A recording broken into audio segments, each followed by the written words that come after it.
What it is, my 10 piece and grease here, and I am back in Warframe, but more importantly, Dog Days has returned to Warframe.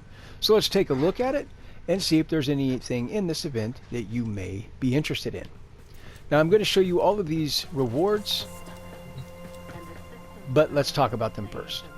So the first series of missions you run, you're going to get 50,000 credits and the Redeemer Abizo skin, which is actually a really nice skin, by the way. And the next series of missions, you're going to get another 50,000 credits and the Hydroid Capturicine. In the third series of missions, you're going to get an additional 50,000 credits and the Hydroid Reprise Noggle. And finally, in the last series of missions, you're going to get an Orican Reactor and the Stratos Emblem, which is actually pretty disappointing for the last series of missions. But let's take a look at these rewards. So this is the Hydroid Reprise Noggle here. If you like Hydroid, you're probably going to want it. If you're a collector, regardless of how it looks, you're probably still going to want it. But that is it right there. Let's take a look at this Redeemer skin. As I said already, it's a pretty nice looking skin. And it colors pretty doggone nicely as well. It has this nice kind of fade coloring on the blade, as you can see here. So if you like it, you can get it in this event. Next up, we have the Stratos emblem. The issue with the Stratos emblem is that it's probably the least interesting emblem of all of them because it's just so plain. There's no lighting effects, there's no particle effects, there's really nothing interesting going on with this emblem. It's really small and it tends to blend into whatever environment you put it on. And unfortunately, not even the outline color can you change. So unfortunately, yeah, it's just really plain. In fact, I think most people that run this just don't have any other emblems, so they just go to that emblem. Let's take a look at this in action because I did equip it on my big charger over here. And as you can see on her shoulder, on her front legs, if she'd hold still, you can see this little emblem. As I said, it tends to blend into whatever environment you put it on. But that is the Stratos emblem. And again, you'll get it for running these missions. Next up, let's take a look at this Hydroid Capturicine. Capturicines tend to be hit or miss. You know, some players like them, some players just really don't care about them. Now that isn't to say that we don't appreciate DE putting together this system and giving it to us for free, because I can tell you that I certainly do. However, at the same time, if you like Capturicines, maybe you'll like this one, and by all means that's fine. But for me, it's not something that I'm typically interested in. But with Capturicines, the only reason I have them is because I tend to literally just buy some whenever I have a lot of standing with the faction. But as you can see here, we have what looks like a standard functional relay until you realize you can use your weapons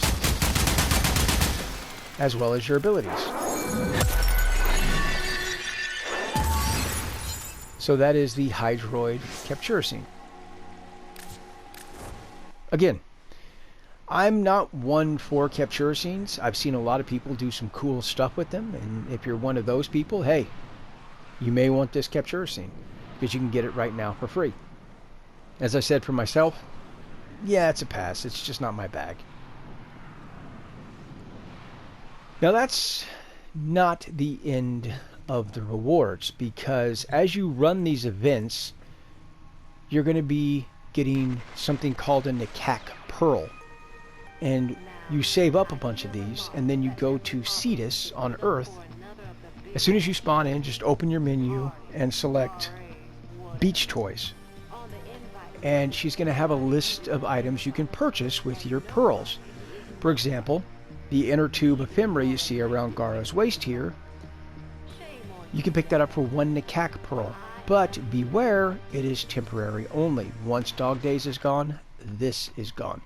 But she also does have a color palette which you get to permanently keep and use whenever you want. She also has a series of Capturicines, and if you've ever wondered where I get my beach balls from that I have as decorations on my orbiter, that's where I got them from. Now, your pets do have unique animations with these beach balls. So if you have pets and you like your pets and you want to see them play with these beach balls, well, this may be a chance to pick one up. Also, your space rumbas will tend to interact with these as well. She also has a series of mods which tend to be either weapon specific or weapon type specific. For example, if you like the Ogress or the Kuba Ogress, and why wouldn't you? Because it's a great weapon that I've been screaming about since it came out in the Kuba Lich system. You can get the Night Watch Napalm, which is a great mod, and I pretty much run it on every one of my Kuba Ogress builds. She also has the Acid Shells mod if you're a fan of the Sobek. If you're a weirdo like me, I should say, and you're a fan of the Sobek. It's really fun to use, and it's really nice to have. Hopefully one day the Sobek will get a nice variant or a buff. Who knows? We'll just have to wait and see. Nudge, nudge, wink, wink, knock, knock there, DE. No, no pressure, right? Next up, she has like Vulcan Blitz for the Jack Cadag, which is a lot of fun to have with that particular melee weapon. It's a lot of fun to use. Just to name a few, she's got a bunch of different mods you can pick up. Now, this Inner Tube Ephemera was new this year, as was the new Cryolator. Been playing too much Fallout. The I can't remember the name of it now. I just blanked. The Soaktron, that's it. The Soaktron rifle skin, which you get to permanently keep.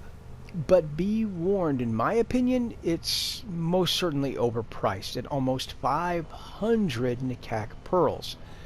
If this was in that 300 or so range of Nikak pearls, I could get with that. I could understand that. But at almost 500, yeah, that's a really easy pass for me right there.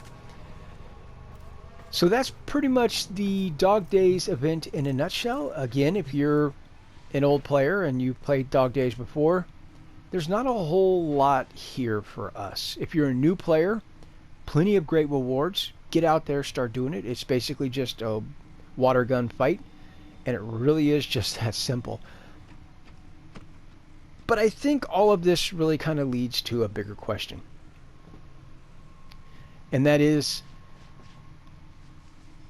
there anything here that motivates players to re-engage with this event? And that goes beyond Dog Days, mind you. We're talking about, the Thermia Fractures, right, on Orb Ballas, or we're talking about the Ghoul Purges or countless other events. Why are there no cycling rewards? Take, for example, the fact that I just showed you all of these rewards and I haven't ran a single Dog Day mission this year. Not one, but I have all of these rewards. To compound that, all of these items, I'm not going to get duplicates. For example, I'm not going to get a duplicate or a different Redeemer skin. I'm not going to get another Captura scene. I'm not going to get another Stratos emblem, etc. So a lot of these rewards, I'm not going to get them over again if I play Dog Days. Same thing with all of the events I've mentioned. So where is the motivation to get me to re-engage with this event? Cycling rewards would most definitely motivate me to re-engage with this event. Say, for example, this is the event for the first week, the rewards for the first week of this event.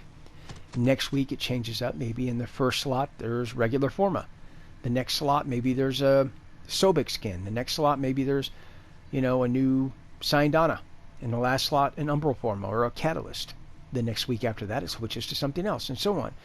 And they do this with each type of event. There's now more encouragement for players to re-engage with events that they haven't. I can't tell you the last time I ran a Ghoul Purge or Thermia Fractures or Dog Days at this point.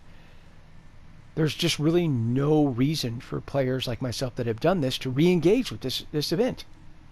There isn't any. Now again, I know a lot of content creators, myself included, have mentioned this till we're blue in the face, and it's clearly something that DE doesn't want to do.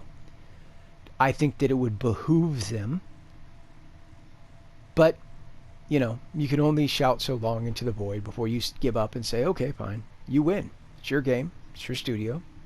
You do what you want to do, and you don't do what you don't want to do.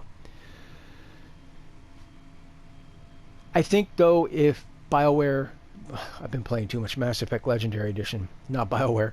I think that if DE applied this to one event, just one event, just to try it out, right, on the next Ghoul Purge or the next Thermia Fractures, put cycling rewards in it. Look at the statistics for that event now, or in the past, and then with cycling rewards, and I think statistically you'll see a big jump in player participation. And that should give you all the data you need to go, okay, maybe cycling rewards is what we should be doing.